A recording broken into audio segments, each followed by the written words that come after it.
Today we shall be discussing on a very important topic related to research.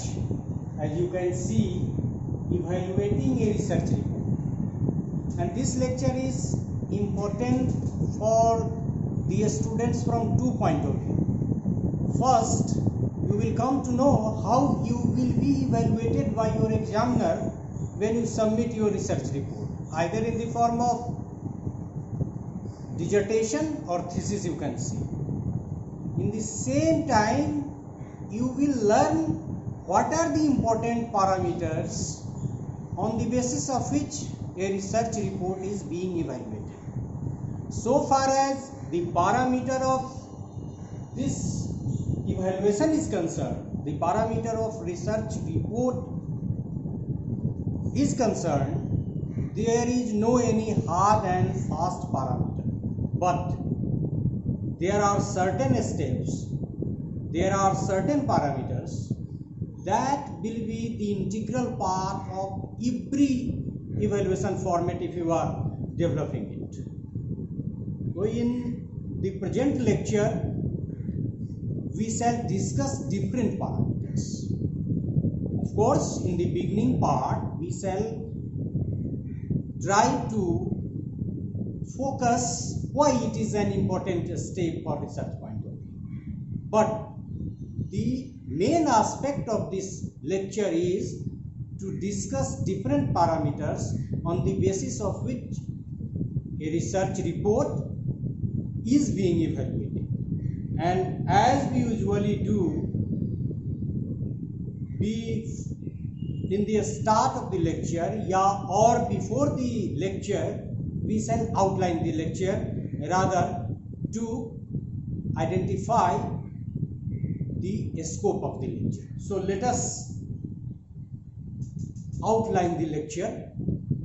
So you can see, firstly we shall discuss research report evaluation. मतलब why and what and why of research report evaluation we shall discuss. क्यों ज़रूरी है इस पे हम लोग focus करेंगे, और यदि ज़रूरी है तो इसमें क्या क्या करना चाहिए. Then essential steps of evaluating a research report. As I have just told, this is the main aspect we are to discuss, and you can see certain parameters have been identified, as for example the title, the problem, introduction, review of related literature, objectives and hypothesis, research design, variables, and the parameters continue. Research instruments, sample, data collection and analysis, findings and implications, summary and conclusions, referencing, appendix, general indicators, and of course the last one, that is also an integral part of every report, that is abstract. And the parameter will be, all these 16 parameters will be discussed separately, you can see. So the subhead is report evaluation parameters. Report evaluation parameters part 1, beginning part 1, then research evaluation parameters part 2, part 3, part 4, and this is the last, as you can see. So let us start the lecture. So research report evaluation, what and why. Listen carefully. Every research work has to follow certain steps. We have already discussed. Not only to complete the research work, but to write the research work as well. As soon as we complete the research work, we start to write it. And the process of writing is nothing but it is the research report. And in the process, we have to follow certain steps, because research goes through various stages and through different stages. So by considering those important steps of research, we have to write the report. Completing and writing the research work, completing and writing, one aspect you have complete your research work, the another aspect is writing the research work, that is also known as research report. Both need to follow essential steps of research process. हमने वही कहा कि जैसे research में हम लोगों ने क्या किया था, रिसर्च में हम लोगों ने हाइपोथेसिस की बात की, ऑब्जेक्टिव की बात की थी, और ये सारे स्टेप्स उससे जुड़े हुए थे. तो ये दो एस्पेक्ट है, एक तो हम रिसर्च को कंप्लीट करते हैं और दूसरा एस्पेक्ट है कि उसको कंप्लीशन के बाद उसका राइटिंग वर्क स्टार्ट करते हैं और उसी को रिपोर्ट बोलते हैं. दोनों के लिए सर्टेन, क्योंकि वर्क भी करते हैं तो स्टेप्स फॉलो करना है और उसकी राइटिंग में भी उस स्टेप्स को फॉलो करना है. That is why I am telling why and what of research report evaluation. Evaluation of research work is essential criteria to find the related knowledge about the quality of the work done.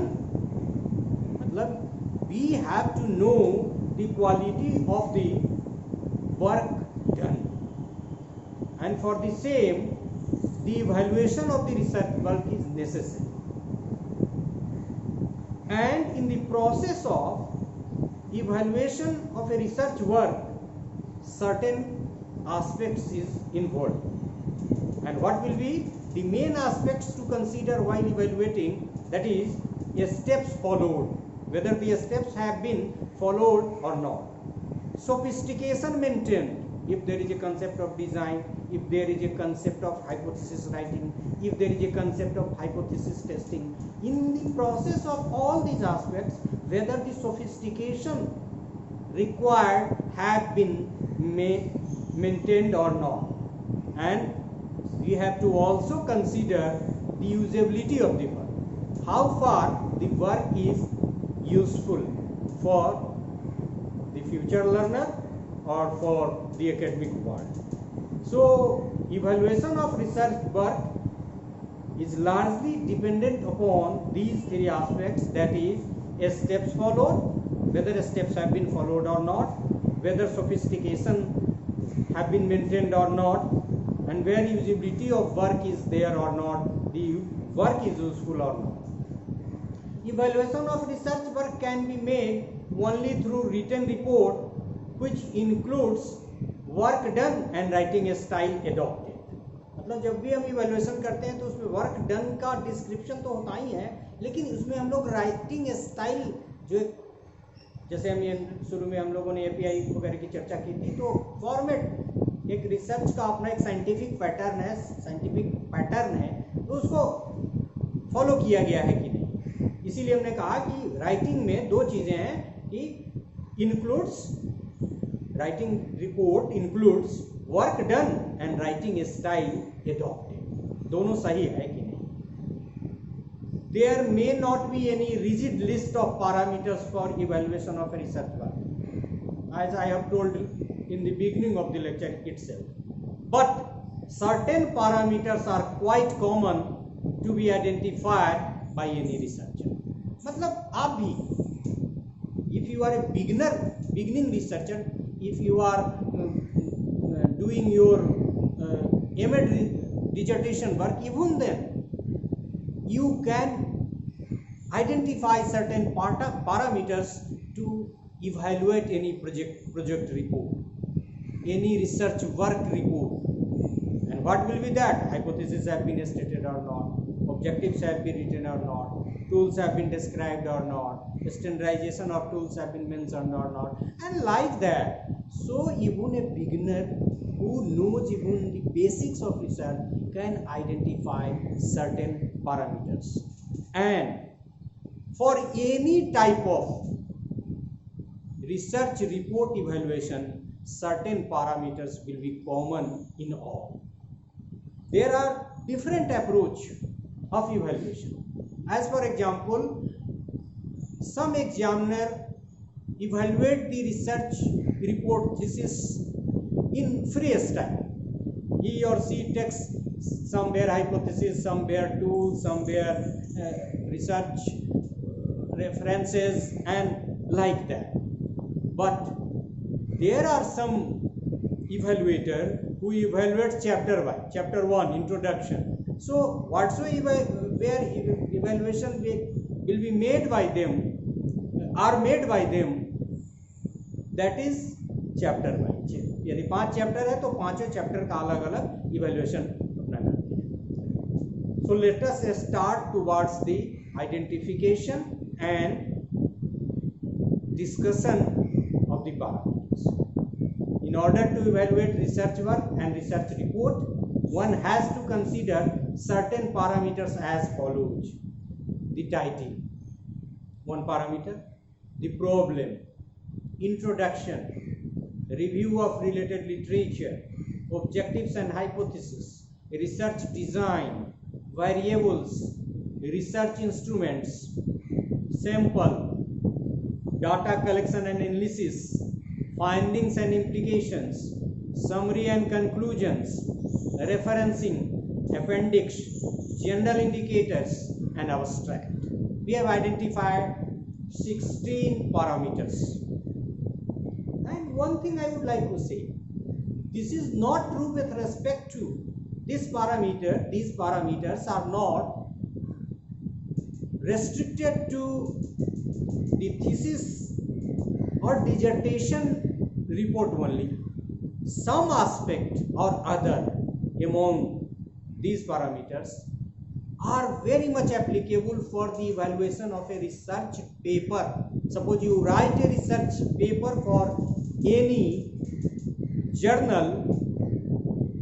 In the evaluation of that paper, research paper, these parameters can be employed. So this is not the parameter specifically mentioned for the thesis evaluation. This is also applicable for research paper evaluation. So the title जो heading आपका जो topic है, ये study आपने जो topic ली उसको it has to be clearly stated and it has to be concise. वैसे भी कहते हैं, हम इस पर डिस्कस कर भी चुके हैं कि बहुत ज़्यादा कॉम्प्रिहेंसिव नहीं होना चाहिए. लेकिन एक चीज़ और है, कुछ लोग ऐसी भी गलती करते हैं, मैं बार बार कर चुका हूँ, कि जो रिसर्च का उनका टाइटल है उसके एंड में फुल स्टॉप डाल देते हैं. और कई बार ऐसा भी होता है कि कुछ लोग डी लिख देते हैं. नहीं, ये डी से लिखना गलत है और फुल स्टॉप देना गलत है. ये study to examine the relationship between anxiety and adjustment, anxiety and creativity. और यदि आप चाहें तो इसको आगे बढ़ा सकते हैं, पॉपुलेशन वगैरह के बीच में चर्चा कर सकते हैं. और इसमें भी डिफरेंट ओपिनियन है. बहुत लोगों का कहना है कि वेरिएबल्स को आप स्टेट कर दीजिए इन द टाइटल इटसेल्फ. बहुत लोगों का कहना है कि नहीं, प्रिसाइज रखने के लिए आप नहीं भी कर सकते. So the title must be clearly stated होना चाहिए, कोइंसाइज होना चाहिए, उसमें डी से स्टार्ट नहीं होना चाहिए, ए से स्टार्ट होना चाहिए, और फुल स्टॉप वगैरह का इस्तेमाल जैसे आप लोग किसी सेंटेंस के कंप्लीशन पे करते हैं वैसा नहीं. Now the problem must be clearly stated. What is problem? Suppose you have identified a problem. Now by delimiting the problem, you have got a problem which is applicable for research. So clearly stated in this sense, delimited in scope.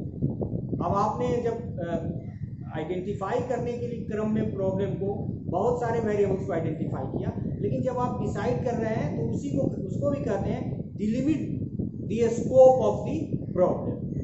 Significant, it must be significant from academic point of view, significant from future research point of view, and significance of any research work can be evaluated in terms of the types of research, action research, fundamental research.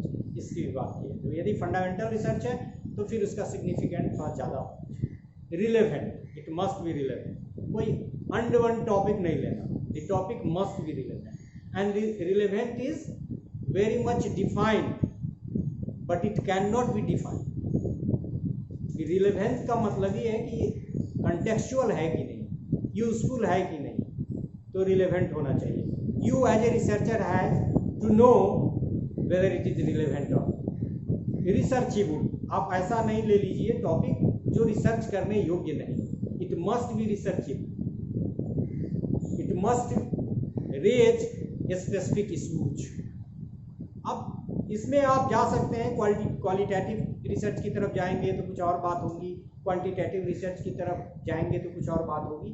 लेकिन हमारा जो ये parameter है मुख्य रूप से सर्वे research, correlational study और experimental research के लिए ही ज़्यादा एप्लीकेबल है, क्योंकि हमने बताया कि चैप्टराइजेशन वगैरह भी हिस्टोरिकल और फिलोसफिकल रिसर्चेस के डिफर कर सकते हैं, उसका कोई फिक्स्ड चैप्टर भी नहीं.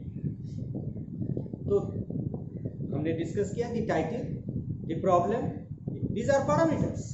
और तीसरा पैरामीटर हम लोग ले रहे हैं introduction, that is the first chapter.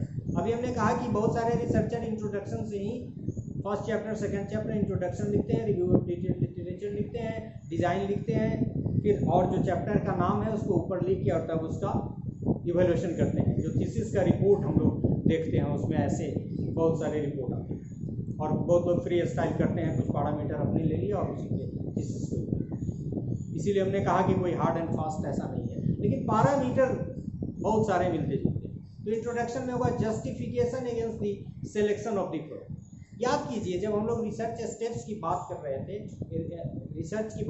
थे, तो इंट्रोडक्शन का मतलब क्या है, इंट्रोडक्शन लिखने में क्या क्या ध्यान रखना है, हमने आपको बहुत विस्तार से बताया था कि जब हम इंट्रोडक्शन लिखते हैं तो इंट्रोडक्शन धीरे धीरे धीरे धीरे धीरे धीरे जनरल से स्पेसिफिक नेचर की तरफ चला जाता है. और स्टेटमेंट ऑफ द एम कहते कहते हम टॉपिक को अनाउंस कर देते हैं. उसमें हम वेरिएबल को डिस्कस करते हैं, टॉपिक के इम्पोर्टेंस, क्यों हमने टॉपिक लिया, हमने क्यों ये वेरिएबल्स आइडेंटिफाई किए, सब का डिस्क्रिप्शन देते हुए और उसको सिलेक्ट करते हुए हम धीरे धीरे बहुत स्पेसिफिक होते चले जाते हैं. उसी की तरफ इशारा यहाँ है, justification against the selection of problem and relevant variables. While you are writing an introduction, whether you have justified the problem which you have taken or the related variables you have chosen. So it is one of the parameter, rather parameter within parameter. मतलब introduction के evaluation में ये चीज़ें देखी जाएंगी. दूसरा है research gaps identify. हमने एक चीज़ और बताया था, इंट्रोडक्शन का एक काम ये भी होता है कि रिव्यू की मदद से रिसर्च गैप्स को शो करते हुए इंट्रोडक्शन में हम यह दिखाने का प्रयास करते हैं कि हमारा जो वर्क है वो बहुत इंपॉर्टेंट है, क्योंकि ये काम बाकी है, छूटा है, नहीं हुआ है. Broader discussion to pinpointed statement of the problem. हमने शुरू कहा कि मतलब चौड़े रास्ते से धीरे धीरे हम लोग स्टेटमेंट ऑफ द एम तक आते आते हम बहुत specific. Placement of all the related steps of the chapter. जब आप चैप्टराइजेशन को देखेंगे और इंट्रोडक्शन के अंदर में देखेंगे तो उसमें आएगा कि आप उसमें ऑब्जेक्टिव लिखे जाएंगे, उसमें हाइपोथेसिस लिखे जाएंगे, उसमें बाकी और बहुत सारे डिस्क्रिप्शन को लिखे जाएंगे. So in the chapter introduction there are so many related steps. और ये भी देखे जाएंगे कि उसमें से जो इंट्रोडक्शन के चैप्टर्स हैं, रादर इंट्रोडक्शन चैप्टर्स के जो सब हेड्स हैं, स्टेटमेंट ऑफ द प्रॉब्लम है, ऑब्जेक्टिव है, हाइपोथेसिस है, एक्सेट्रा, वो सब लिखे हुए हैं कि नहीं. यदि कोई छूटा हुआ है तो उस पर भी आपके रिपोर्ट को इवैल्यूएट करके कहा जाएगा कि नहीं ये चीज़ इसमें छूटा हुआ है. Anyway, any research bias identify the researcher if has shown any bias, the evaluator will also take care of it. So there must not be any bias from the part of the researcher. Extra defend किसी को नहीं करना. You have to be a neutral fellow. Researcher is always a neutral fellow. Then the next parameter is review of related literature. अब review of related literature में कई तरह के चीजें हैं, कैसे भी आप कर सकते हैं. जैसे एक सजेशन है कि वेरिएबल वाइज आप अपने रिसर्च में बहुत सारे वेरिएबल्स लिए, तो जो रिव्यू कीजिए तो वेरिएबल वाइज आपने किया है या नहीं किया है, इवैल्यूएशन का एक पैरामीटर है. क्योंकि हमने जो अपने लिखा है उसमें हमने क्वेश्चन फॉर्म में नहीं लिखा. जनरली बहुत सारी किताबों में आप पैरामीटर्स ऑफ इवैल्यूएशन और फिर रिसर्च रिपोर्ट देखेंगे तो उसमें लिखा रहेगा are variables are the review of related literature written variable wise. तो मैंने वैसा नहीं लिखा, क्योंकि उसको लिखते तो स्लाइड की संख्या बढ़ जाती और हमारा पर्पस वैसा नहीं था, हमारा पर्पस एक्सप्लेन था। तो variable wise whether you have written, अब जैसे आपने एक वेरिएबल लिया इंटेलिजेंस, दूसरा क्रिएटिविटी लिया, तीसरा एंजाइटी लिया, फिर डेमोग्राफिक वेरिएबल भी ले लिया, तो आप उस वेरिएबल वाइज किया है कि नहीं सिस्टमेटिक बना दीजिए, तो ये एक आधार होगा। दूसरा इंडियन एंड एब्रोड, वर्क जो आपने लिया है सिर्फ इंडिया से लिया है एब्रोड से लिया है, इंडिया और एब्रोड मिला के रख दिया है कि इंडिया का अलग किया है एब्रोड का अलग किया है। यदि आप वेरिएबल वाइज किया है तो वेरिएबल में इंडियन किया है एब्रोड किया है, फिर दूसरे वेरिएबल में इंडियन एब्रोड किया है या सब मिक्स किया है।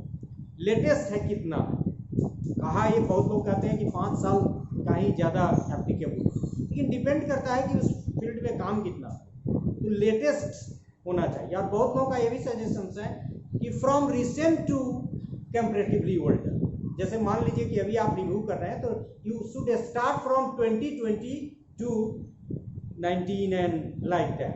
तो ये भी एक पैरामीटर है कि from recent to comparatively older review को आपने लिखा है।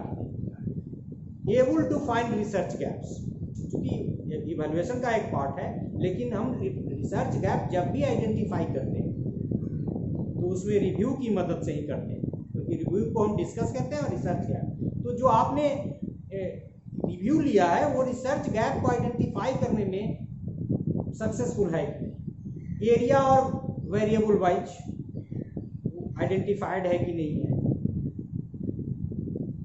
ऑर्गेनाइज्ड एंड समराइज्ड, मतलब वो ऑर्गेनाइज्ड है और समराइज्ड है कि नहीं, main findings are purposefully noted और नॉट। जिस बहुत सारे रिसर्च रिपोर्ट में फाइंडिंग्स को देना, क्योंकि आप फाइंडिंग्स देंगे उसी से कुछ निकल के आएगा, तो जो फाइंडिंग मेन है।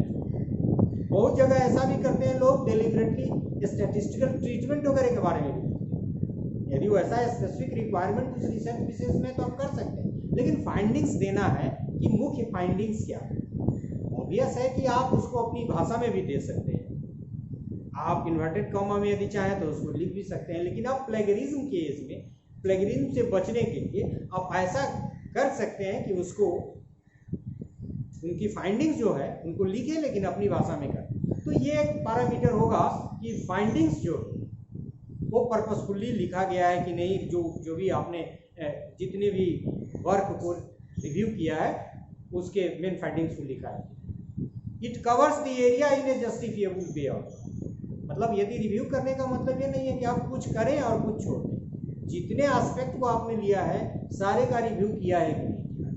आइडेंटिफिकेशन ऑफ ओवरलैप्स, मतलब बहुत सारे रिसर्च ऐसे हैं जिसमें आपको ये भी शो कर सकते हैं, जैसे एक तो रिसर्च गैप दिखा रहे हैं ये सब काम नहीं हुआ है, दूसरा ये भी दिखा सकते हैं कि इस पे बहुत काम हुआ है, मतलब इन्होंने भी किया है इन्होंने भी किया है, उसी को ओवरलैप करते हैं। तो आइडेंटिफिकेशन ऑफ ओवरलैप्स, और फिर एक और एस्पेक्ट है, 3 एस्पेक्ट बहुत इंपॉर्टेंट है। तीसरा एस्पेक्ट है कंट्राडिक्शन आइडेंटिफाई, मतलब इन्होंने किया तो ये रिपोर्ट आया, ये रिजल्ट आया, इन्होंने किया सेम तरह की स्टडी तो ये आया।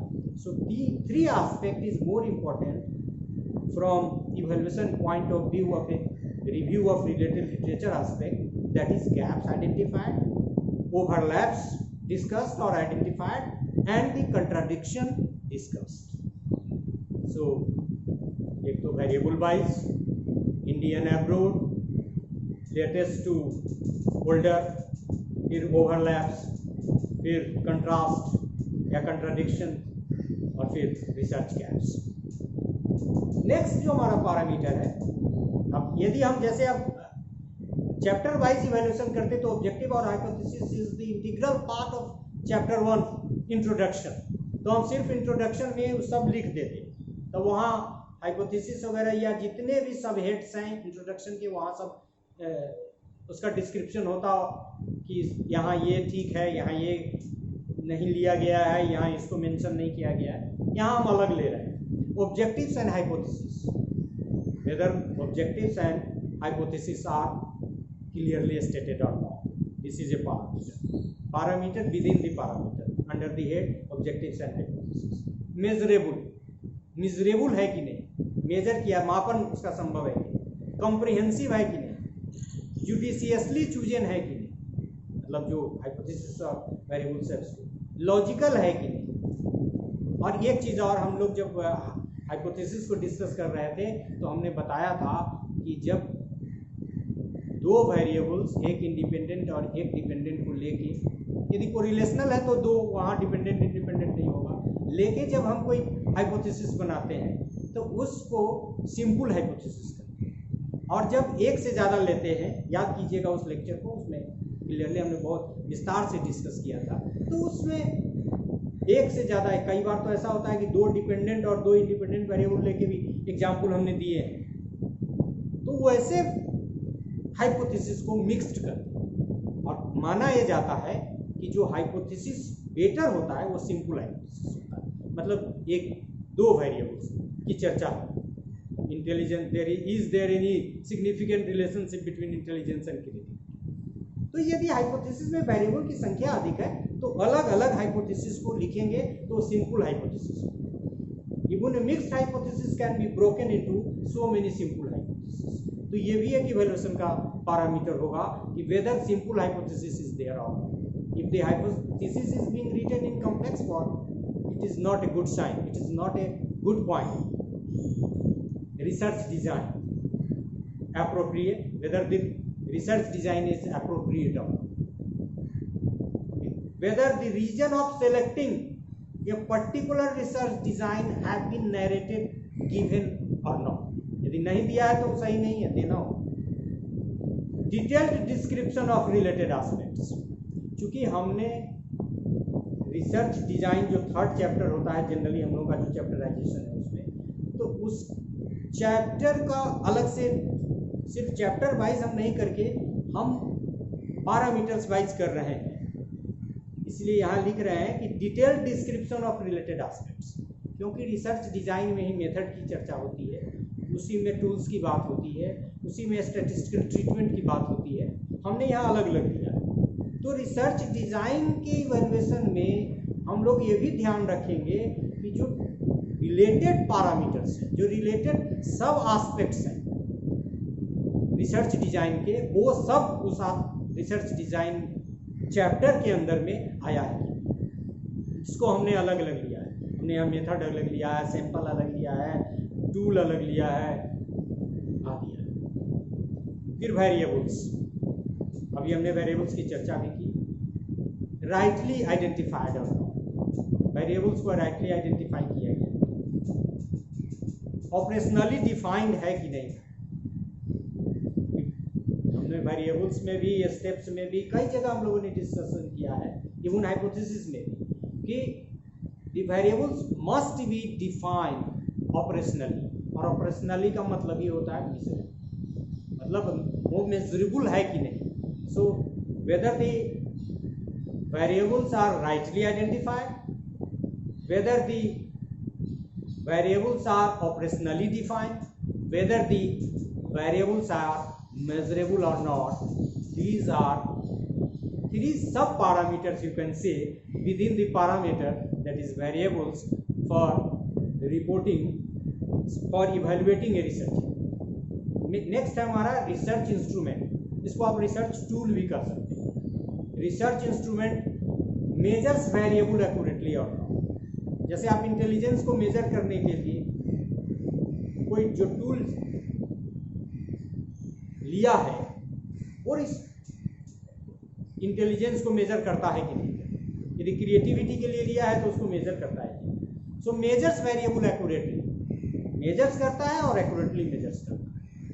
और उसमें दो तरह के होंगे, पहले भी हम लोग डिस्कस कर चुके हैं, कि आइदर द टूल और the instrument will be constructed और एडॉप्टेड। आप कंस्ट्रक्ट कीजिए स्टैंडर्डाइजेशन के प्रोसेस के थ्रू और रिलायबिलिटी वैलिडिटी निकालिए, और नहीं तो उसको एडॉप्ट कीजिए। एडॉप्टेशन में क्या है कि उसको आप जिस पॉपुलेशन या सैंपल ग्रुप पे एडॉप्ट करने वाले हैं, यूज़ करने वाले हैं या एडमिनिस्टर करने वाले हैं, उस पर उसको एडॉप्ट कर दीजिए। फिजिबिलिटी टेस्टिंग, मतलब वो साध्यता उसकी क्या है, whether that is very much applicable. जैसे कई बार ऐसा भी हो सकता है कि आपका जो रिसर्च इंस्ट्रूमेंट है वो 4 घंटा टाइम मांगता हो, बहुत खर्चीला, तो ऑब्वियस है कि फिजिबल नहीं है। तो फिजिबिलिटी है कि नहीं, जैसे आपने 4 घंटे का टेस्ट, आप इमेजिन नहीं कर सकते हैं कि कोई भी व्यक्ति 4 घंटे का टेस्ट देने के लिए आपको तैयार है। Language of the instrument, whether it is correctly written और नॉट, भाषा उसकी सही है कि, और भाषा का मतलब ये नहीं है कि भाषा ग्रामेटिकली करेक्ट सिर्फ, भाषा ये भी है कि जिस टारगेट ग्रुप से आप डाटा एडमिनिस्टर करने के लिए जा रहे हैं उस टारगेट ग्रुप के लिए वो लैंग्वेज सही है कि, वेदर हिंदी, इंग्लिश और बोथ। और ये तो टेक्निकल एस्पेक्ट है, जब किसी इंस्ट्रूमेंट के टेक्निकल एस्पेक्ट कैरेक्टरिस्टिक्स की बात करते हैं तब उसमें हम लोग रिलायबिलिटी रखते हैं। So whether the instrument is reliable और not and whether the test is valid और not, so we know reliability and validity. और जब हम टेस्ट स्टैंडर्डाइजेशन के से गुजरते हैं तो ऑब्वियसली हम किसी भी इंस्ट्रूमेंट की रिलायबिलिटी एंड वैलिडिटी को फाइंड आउट करते हैं बिना उसके टेस्ट स्टैंडर्डाइजेशन का कंप्लीशन से होगा।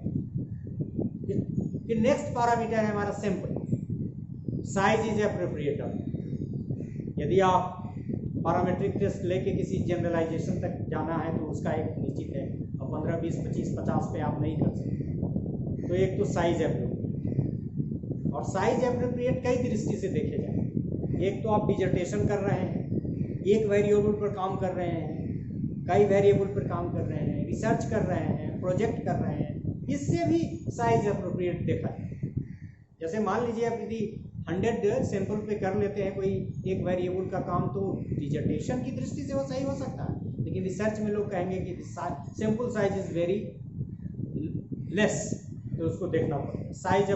Size must be appropriate. Generally research में 500-600 लोग लेते हैं। टेक्निक्स एप्रोप्रिएट, अब रिसर्च में कई है, सैम्पलिंग की यदि बात करेंगे, इसका हालांकि हम लोगों ने अभी डिस्कस नहीं किया है, लेकिन सैम्पलिंग में आपका एक हुआ प्रोबेबिलिटी सैम्पलिंग, जिसमें equal chance of appearing every individual की बात होती है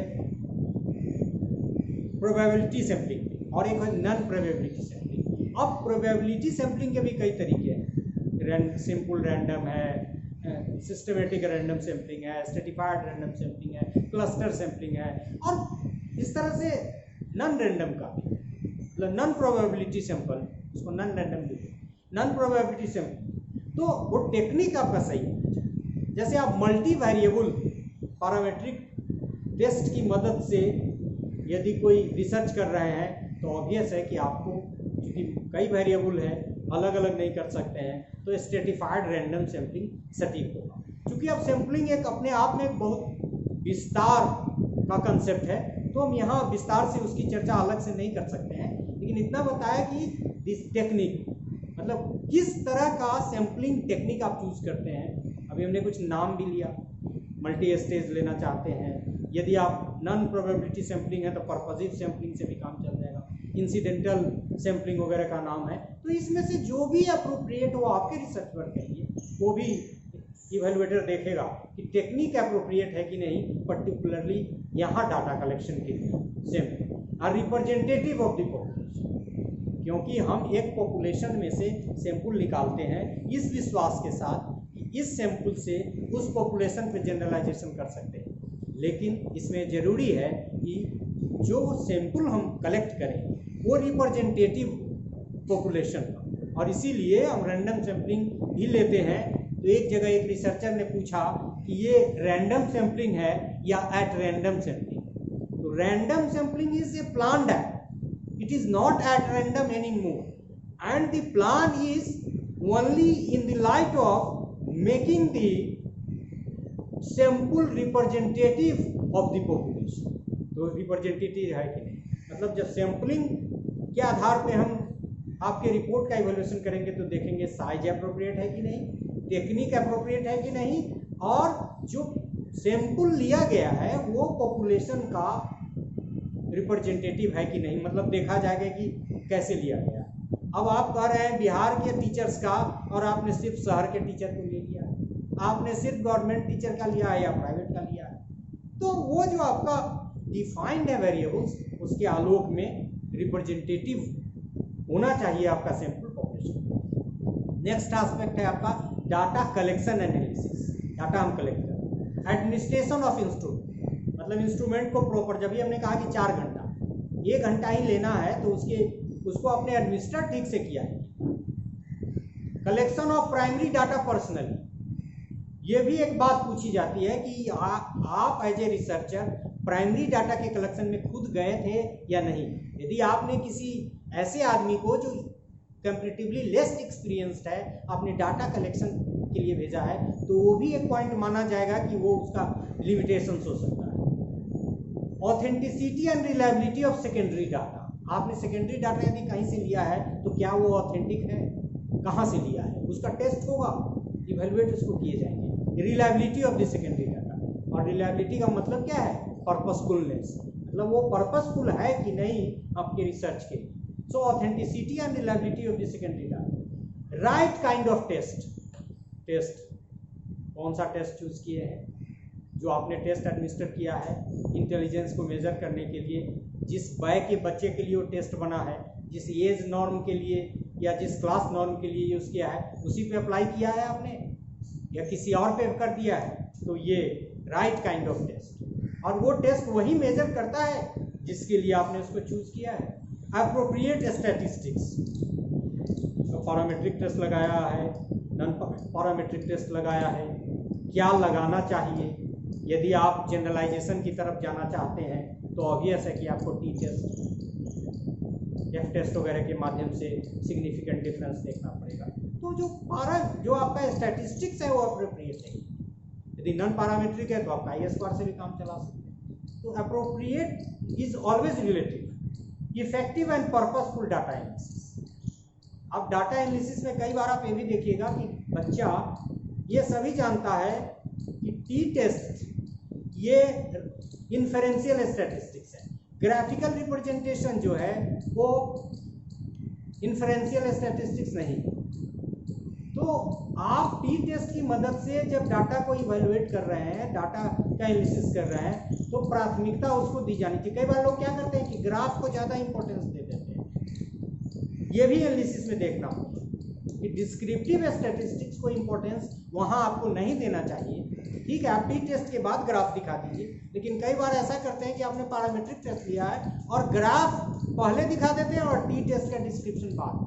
नहीं, आप ग्राफ नहीं दे तो भी चलेगा, लेकिन आपको इन्फेरेंशियल स्टैटिस्टिक्स का जहां आपने इस्तेमाल किया है उसको ढंग से दिखाना पड़ेगा। Purposefulness, purpose, effective and purposeful data analysis हुआ है कि नहीं हुआ है, ये भी एक बहुत इंपॉर्टेंट एस्पेक्ट है इवैल्यूएशन। नेक्स्ट है हमारा findings and implications. Logically presented, मतलब कंसेप्ट को एक लॉजिक में, लॉजिकल ऑर्डर में आपने किया है। डिस्क्रिप्टिव और टेबल फॉर्म, मतलब यदि आपने फाइंडिंग्स को प्रेजेंट किया है टेबुलर फॉर्म में, तो डिस्क्रिप्टिव फॉर्म में किया है या टेबल के फॉर्म में किया है। ऑब्वियस है कि जब आप पैरामीट्रिक टेस्ट की मदद से किसी इन्फेरेंशियल स्टैटिस्टिक्स की तरफ जा रहे हैं तो निश्चित रूप से आपको टेबुलर फॉर्म में आना चाहिए। तो ये भी देखा जाएगा कि कैसे आपने किया। Appropriate title of tables and graph. अब ऊपर आप लिखे हैं कि नहीं टाइटल्स, टाइटल्स ग्राफ का हो या टाइटल्स टेबल का हो, आपने अप्रोप्रिएटली दिया है कि नहीं। Mean, SD and T value between the creativity score of male and female secondary school, ये ऊपर दे दिया है। मतलब इसमें क्या क्या है तो वो भी देखा जाएगा कि आपका हेडिंग, मतलब अप्रोप्रिएट टाइटल ऊपर आपने डाला है। Appropriate explanation of table graphs, table को एक्सप्लेन किया है कि नहीं। ये ऑब्टेन्ड टी वैल्यू इतना है, सिग्निफिकेंट है, और यदि सिग्निफिकेंट है तो मीन दी वैल्यूज के आधार पे इसके फेवर में जा रहा है, इसका डिस्क्रिप्शन भी आपने किया है या नहीं किया है। Findings in according with discussion made in introductory chapter, जो आपने इंट्रोडक्टरी चैप्टर में टास्क आइडेंटिफाई किया था, उस टास्क के आलोक में आपकी फाइंडिंग्स है कि नहीं। मतलब उसी पैटर्न पे जिस पे आपने अपनी स्टडी को डिफाइन किया था, उसी को फॉलो करते हुए आपने फाइंडिंग्स को लिखा है या नहीं, इसको भी देखने की जरूरत है। Objectives and hypothesis addressed adequately, मतलब जब भी हम फाइंडिंग्स फाइंड आउट करते हैं तो ऑब्वियस है कि अल्टीमेटली हम हाइपोथेसिस और ऑब्जेक्टिव्स के को आंसर करते होते हैं। और ये भी देखना होगा कि हम अपने फाइंडिंग्स को लिखने के क्रम में हाइपोथेसिस और ऑब्जेक्टिव्स को एड्रेस कर रहे हैं कि नहीं, उसी पैटर्न पे उसी लाइन पे कर रहे हैं कि नहीं। Findings discussed in the light of previous related work. और फाइंडिंग्स को जैसे शुरू में हमने कहा वेरिएबल्स वगैरह ये रिव्यू के क्रम में, कि रिव्यू में हम लोग क्या करते हैं, रिसर्च गैप्स देखते हैं, रिसर्च ओवरलैप्स देखते हैं, रिसर्च कंट्राडिक्शन देखते हैं। तो यहाँ भी कह रहा है findings discuss in the light of the previous related work और नॉट। आपकी जो फाइंडिंग है उसका डिस्कशन आपने पहले की फाइंडिंग्स के को रेफर करते हुए उसके आलोक में किया है या नहीं किया है। यदि नहीं किया है तो आपका वर्क पुअर माना जाएगा। इस पैरामीटर पर आपका इवैल्यूएशन जो होगा उसमें लुकना निश्चित रूप से लिखा है। एंड नेक्स्ट एस्पेक्ट है हमारा summary and conclusion presented comprehensively. मतलब जो समरी है उसको आपने कॉम्प्रिहेंसिवली लिखा है। कंक्लूजन सपोर्टेड बाय डाटा, मतलब जो डाटा आपको आया है उस डाटा को सपोर्ट करके आपने कंक्लूजन लिखा है या नहीं लिखा है। कई बार ऐसा हुआ कि आप डाटा के बिना सपोर्ट के भी कंक्लूजन ड्रा कर देते हैं, तो ये बहुत बड़ी गलती है। सजेशंस उसमें डाले हैं कि नहीं, क्योंकि जो हमारा लास्ट चैप्टर होता है जो समरी एंड कंक्लूजन्स का होता है उसमें सजेशंस भी डाले जाते हैं, रिकमेंडेशंस भी डाले जाते हैं। Suggestions and recommendations for future research आपके उस चैप्टर का पार्ट है कि नहीं, मतलब समरी एंड कंक्लूजन्स के एस्पेक्ट में ये ऐड है या नहीं। इसके नेक्स्ट पैरामीटर सब parameter we can say within this parameter educational implications उसमें लिखा हुआ है कि नहीं, और लिमिटेशंस, क्योंकि आपने जब काम किया तो अपने काम को शुरू में डिलिमिट किया, अब काम खत्म हो गया, उसको करने के क्रम में बहुत कुछ ऐसा जो आपने प्लान किया था करना, जो आप करना चाहते थे, किसी व्यवधान की वजह से, किसी कठिनाई की वजह से नहीं कर सके, तो उसको भी मेंशन करना है कि limitations describe. So in order to evaluate the research report under the parameter summary and conclusions we have to take care of whether the summary have been presented comprehensively or not, whether the conclusions are supported by the data or not, whether suggestions and recommendations for the future research are given or not, where educational implications are mentioned or not, where limitations have been described or not. That will be the sub parameter under the parameter that is summary and conclusion. And now referencing. देखो ये main body खत्म है, referencing is not the part of the main body, लेकिन referencing के आधार पे भी एक बहुत इंपॉर्टेंट पैरामीटर है। In text mentions available at the end और रेफरेंस, मतलब जो टेक्स्ट में आपने रेफर किया है, कोट किया है, इन्वर्टेड कॉमा में मेंशन किया है कुमार सिंह 2015, उसको वहाँ उसका डिस्क्रिप्शन दिया है कि नहीं कि आपने कहाँ से किया है। तो एक ये है फॉर्मेट फॉलो किया है।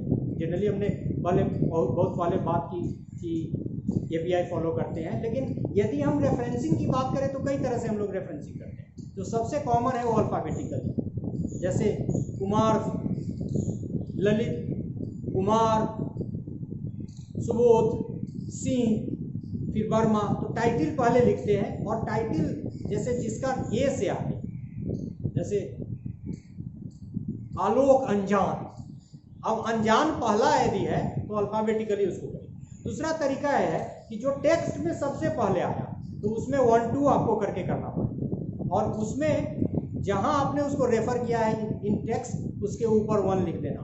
तो रेफरेंसिंग के बहुत सारे तरीके हैं, लेकिन जो भी आप स्टाइल एडॉप्ट करिए, हमने पहले ही कहा कि अल्फाबेटिकल जो मॉडल है वो सबसे ज़्यादा एप्लीकेबल है, तो उसको थ्रू आउट किया है कि नहीं किया। ऐसा नहीं कि कभी ये रेफरेंसिंग स्टाइल कभी वो है, लेकिन अल्फ़ाबेटिकल सबसे ज़्यादा यूज़ होता है।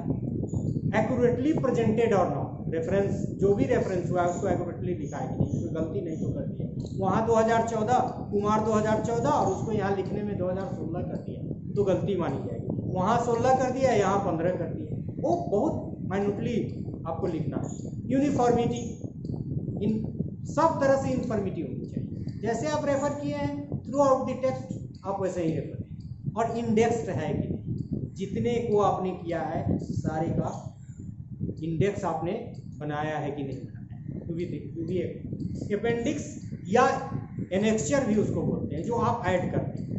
मतलब रिसर्च में जितनी भी टूल का आप इस्तेमाल करते हैं या जो आपका र डाटा है वो सब को अपेंडिक्स कहते हैं, तो इसको हम लोग लास्ट में लगाते हैं, लगाना चाहिए। तो ये देखा जाएगा कि आपके जो अपेंडिक्स है, जैसे आपने 4 टूल इस्तेमाल किया तो चारों का टूल की कॉपी है कि नहीं, चारों का डाटा यदि आपने जो र डाटा इस्तेमाल किया है वो है कि नहीं, तो कहता है कि अपेंडिक्स कॉम्प्रिहेंसिव होना चाहिए, जितना यूज किया सब चीज़ सीरियलाइज्ड होना चाहिए, यदि एक से ज़्यादा है तो उससे आपका सीरियल, और ये ओरिजिनल डाटा गिव है, मतलब आपने ओरिजिनल डाटा जिसको हमने र डाटा किया, आपने इस टेस्ट को एडमिनिस्टर किया, स्कोरिंग किया, डाटा जो मिला बाद में उसको आप टी स्कोर में कन्वर्ट करेंगे या फिर स्टैटिस्टिकल ट्रीटमेंट लगा के अपने ढंग से डाटा को यूज़ करेंगे, वो नहीं। जो आपने क्रिएटिविटी का स्कोर लिया था, किसको क्या आया उसका एक लिस्ट यदि है तो उसकी मास्टर कॉपी आप वहाँ लगा सकते हैं। So appendix is also a parameter, it is also known as annexure, you can say. General indicators, अब हमारे रिसर्च के काम, अब जनरल जो आस्पेक्ट है उस पर अमल होगा। जनरल में क्या है, टाइपिंग मिस्टेक्स, टाइपिंग मिस्टेक्स भी एक देखा जाएगा कि आपके रिसर्च रिपोर्ट में मिस्टेक्स है कि नहीं। गैप बिटवीन द लाइंस, अब कैसे आपने टाइप कराया, डबल स्पेस अक्सर लोग सजेस्ट करते हैं ताकि इवेलुएटर को इवेलुएट करने में, पढ़ने में सहूलियत हो। Placement of table, graph, illustrations सही है कि नहीं, मतलब टेबल जो उसका प्लेसमेंट है, ग्राफ्स है या इलिस्ट्रेशन आपने कुछ दिया है तो वो प्लेस प्रॉपरली है कि नहीं। मार्जिन लिखने में चौथाई लोग कहते हैं कि छोड़ दीजिए, लेफ्ट मार्जिन छोड़ते हैं, ये भी देखना। बाइंडिंग सही है कि नहीं, है छोटी छोटी बातें लेकिन ये भी रिसर्च रिपोर्ट का इवैल्यूएशन का हिस्सा होता है। फॉर्मेट, क्योंकि रिसर्च लिखने का एक फॉर्मेट है। अभी हमने कहा कि यदि आप इधर सर्वे रिसर्च करते हैं, कोरिलेशनल स्टडी करते हैं या फिर एक्सपेरिमेंटल रिसर्च करते हैं तो जनरली हम लोग 5 चैप्टर लेते हैं, कोई 6 भी लेते हैं, लेकिन वो 5 ले या 6 ले, मोर और लेस बातें सब सेम होती है, तो फॉर्मेट फॉलो कर। लैंग्वेज थर्ड पर्सन में लिखना है सभी, एक तो लैंग्वेज क्लियर हो, साइंटिफिक हो, बहुत मतलब ये लिटरेचर नहीं है, ये आपको रिपोर्ट राइटिंग सिंपल लैंग्वेज में लिखना है, तो ये ध्यान रखना है। और दूसरी बात है कि वो to write in the third person, I नहीं लिखना है, यू नहीं लिखना है, the researcher, the investigator is of the opinion. Language, writing style, writing का भी स्टाइल है, एपीआई की बात की, कैसे लिखेंगे, पहले क्या लिखेंगे, बाद में क्या लिखेंगे, एक्नॉलेज किया है कि नहीं, ये भी एक्नॉलेजमेंट भी एक इम्पोर्टेंट हिस्सा है। सर्टिफिकेट्स बहुत सारे, जैसे अब पीएचडी थीसिस के लिए बहुत सारे सर्टिफिकेट्स आपको उसमें लगाने होंगे, डिजर्टेशन में भी सर्टिफिकेट्स ऑफ कंप्लीशन लगाने होंगे, तो सर्टिफिकेट्स है कि। और इंडेक्स, इंडेक्स जैसे आप चैप्टर 1 कहाँ से कहाँ तक है, चैप्टर 2 कहाँ तक है, चैप्टर से पहले क्या है, फिर अपेंडिक्स कहाँ है, रेफरेंसिंग कैसे है, तो ये सब जनरल इंडिकेटर्स हैं। और the last aspect that is your abstract. हमने ये कहा कि जनरली लोग कहते हैं कि 100 to 150 वर्ड्स, पटना यूनिवर्सिटी कहता है अपना जो उसकी रिसर्च थीसिस के साथ कहता है 300 वर्ड का, लेकिन लोग लिखने लगते हैं तो 3000 वर्ड भी लिख देते हैं, तो पर्पस डिफीट होता है एब्स्ट्रैक्ट का। एक तो एब्स्ट्रैक्ट होना चाहिए क्योंकि जो एक्सपीरियंस्ड आदमी है वो कम समय में ही सारी बातों को समझ जाए, देख ले, क्योंकि उतना समय नहीं है, जो जिस्ट है वर्क का उसी को एब्स्ट्रैक्ट, तो एब्स्ट्रैक्ट या समरी उसको कहते हैं।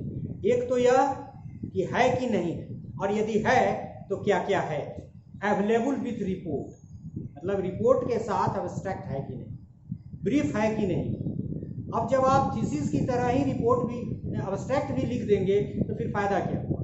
Availability of essential description of the research work done, मतलब रिसर्च वर्क डन का जो मेन एस्पेक्ट है वो कौन कौन सा है, वो एस्पेक्ट देखना है। जैसे उसमें ऑब्जेक्टिव है कि नहीं, उसमें हाइपोथेसिस है कि नहीं, उसमें सैंपल की चर्चा की गई है या नहीं की गई, उसमें टूल की चर्चा की गई है कि नहीं, उसमें स्टैटिस्टिक्स की चर्चा की गई है कि नहीं, उसमें वेरिएबल्स की चर्चा की गई है या नहीं, उसमें मेथड्स की चर्चा की गई है या नहीं, उसमें फाइंडिंग्स लिखा गया है कि नहीं, और कंक्लूजन्स को लिखा गया है नहीं। मतलब यह कि जब हम ये अपने रिपोर्ट इवैल्यूएशन के पैरामीटर की बात करते हैं तो उसका एक सबसे लास्ट पैरामीटर है अब्स्ट्रैक्ट का लिखा होना, और उस अब्स्ट्रैक्ट के इवैल्यूएशन में हम ये देखेंगे कि ये जो पैरामीटर्स हैं जो अभी हमने बताया वो सारे पैरामीटर्स को उसमें जगह दी गई है। मतलब ये एक तो कम शब्दों में लिखना है एब्स्ट्रैक्ट, और दूसरा कि लिखने के क्रम में रिसर्च के जितने एसेंशियल कंपोनेंट्स हैं सबको लिखा गया है कि नहीं, जिसको हमने अभी पढ़ा, objective hypothesis, sample tool, statistics, variable, methods, findings, conclusion, etcetera. So it's a very technical aspect to write the abstract as well, and in this way when we have to evaluate the report of a thesis, the report of a dissertation, or even the report of a research paper, certain parameters we have to follow. So today we have got some knowledge regarding the aspect that is parameters and the parameters of evaluating a research report. So this is all about the today's lecture, that is evaluating a research report. Thank you very much.